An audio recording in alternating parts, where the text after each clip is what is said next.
Hi, welcome back to the channel. Ball Boys, as always. If you like the content, like, share, comment, subscribe if you are new.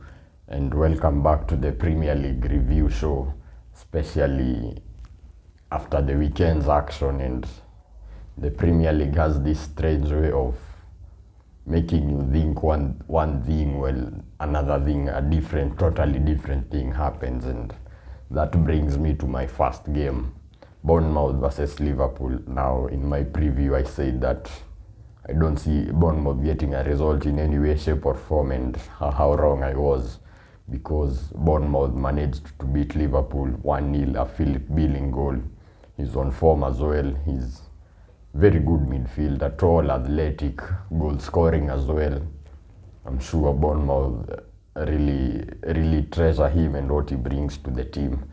As for Liverpool, how you go from beating Manchester United 7-0, albeit at Anfield, and the next game go and lose to Bournemouth, I mean, that really, it shows what Liverpool's season has been up to now, and I really have no words for it. But Liverpool were poor. Liverpool, it was an abject performance. They were very turgid, as in they were very soft as well. They were bullied around by the Bournemouth players. Salah missing a penalty.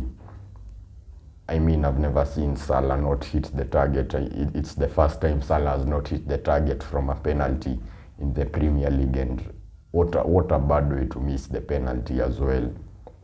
I don't know what he was thinking. He sent the keeper the wrong way, but yeah, I mean, it happens as well. But Liverpool, I don't know where they go from here. It's not all over. That's not what I'm trying to say, but I don't know where they go from here, because the inconsistency is too much from my point of view. And Tottenham winning does not make it any better. So Liverpool will have to pull up their socks if they're going to have any chance of getting into the top four. And Bournemouth, just with that win alone, got themselves from the bottom of the league to 16th. That just goes to show you how tight it is at the bottom at the moment. Yeah, and Tottenham, my next game, Tottenham beating Nottingham Forest, a routine performance as well. But Tottenham seem to turn up when it doesn't really matter. Although it does matter in the case of the top four race, but when you look at the FA Cup games, the UEFA games, this is the type of games that Tottenham seem to turn up. Harry Kane with a brace as well. Richarlison scoring again, celebrating very passionately, but then the goal got ruled out again. It's happened twice this season. It's quite funny as well, but yeah, it's very, I don't know. I have no Nottingham Forest, as I said, are the worst away team in the league, so it was expected. It's not like it's something out of the ordinary as well. Crystal Palace were beaten by Manchester City by a penalty. Now, Manchester City played well, don't get me wrong, but they were not at their fluid best. They created chances, but yeah, no, Crystal Palace didn't manage to create anything, but they were defending quite well for majority of the game. But then Olise makes a very stupid and needless tackle as well. Gundogan, of course, makes the most of the tackle. And it's a penalty. I'm not going to say it's not a penalty, but it's the kind of decisions that go for the likes of Manchester City. And I'm going to be a little bit biased here, because Arsenal don't seem to get those results, those decisions. They don't seem to get them their way. But yeah, it was a penalty. Man City deserved the win, putting the pressure on Arsenal, who are playing Fulham next at Craven Cottage. Not an easy game by any means. It brings me to my next game, Arsenal versus Fulham at Craven Cottage. Arsenal made light work of it.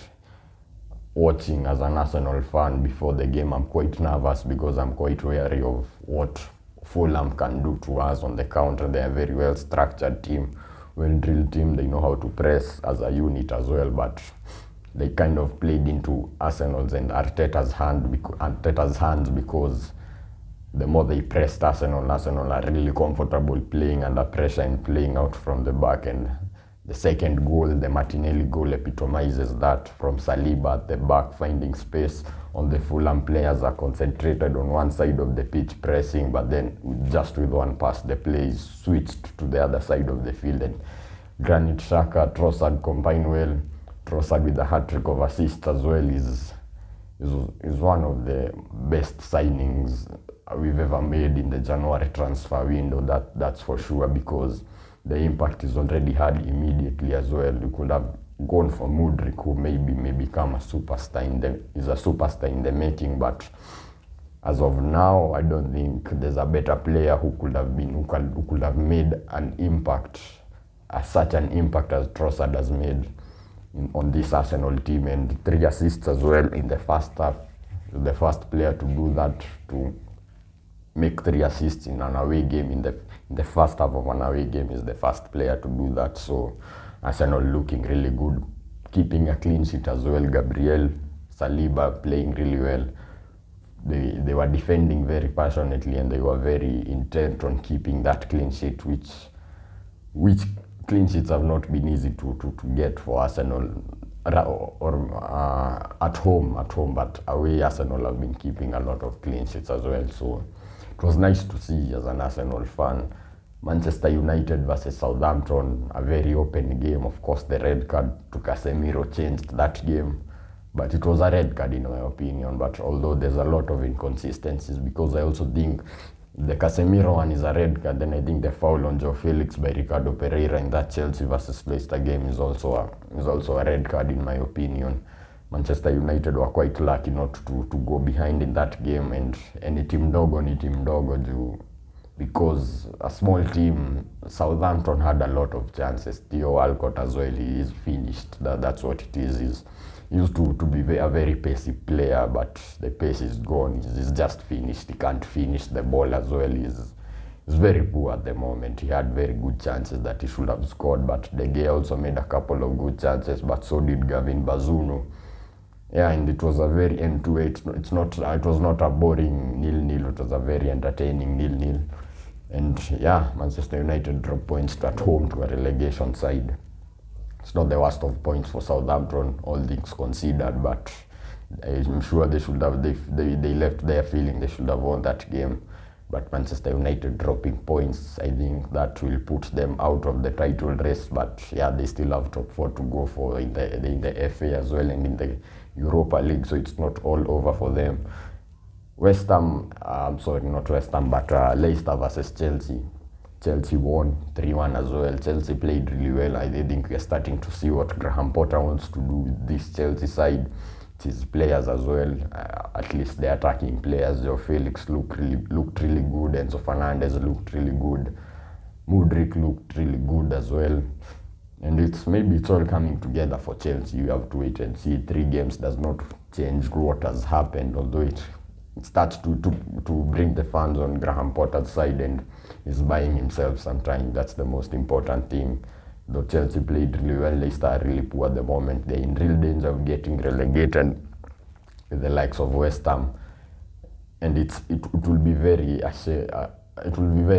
shameful if Leicester or West Ham were to get relegated. Such big clubs with such good players. Yeah, Chelsea doing well. They're going to be looking to move up the table. Maybe they can even catch up with the top 4. Who knows? Yeah, and going through the other games, Leeds versus Brighton 2-2. Leeds played really well, but they were not clinical in front of goal. Brighton, again, not at their best, but they managed to get the result, and the result I think was more important to Leeds as well. Everton beating Brentford, I'm going to be honest, I did not expect that. But at Goodison Park as well, these things can happen. The Sean Dyche managed to beat Arsenal, Brentford were in such a good run of form. They were on the longest unbeaten run of any team in the league. So for Everton to go and beat them, it will give them real confidence as well in that relegation battle. So West Ham drew 1-1 with Aston Villa. Oli Watkins with a very good header, and Benrahma with a penalty. It divides opinion whether it was a penalty or not, but nonetheless it was a penalty, and it ended 1-1. West Ham, if they don't start winning games soon, again they're in real danger of getting relegated. Aston Villa doing well. They've been winning games. This is the first game they've not won, I think, in 5 games. So Unai Emery is doing a very good job as well. Newcastle beat Wolves 2-1 at home. Finally, Newcastle managed to win a game. I think they played really well, but Wolves had chances to win the game as well. So It was a really end-to-end game. It would have gone either way, but Almiron managed to get the decider. And Isaac as well. Isaac is performing really well. He's the big money signing for Newcastle, and he's not hit those heights that you may expect, but he's delivering. He's doing the business for them.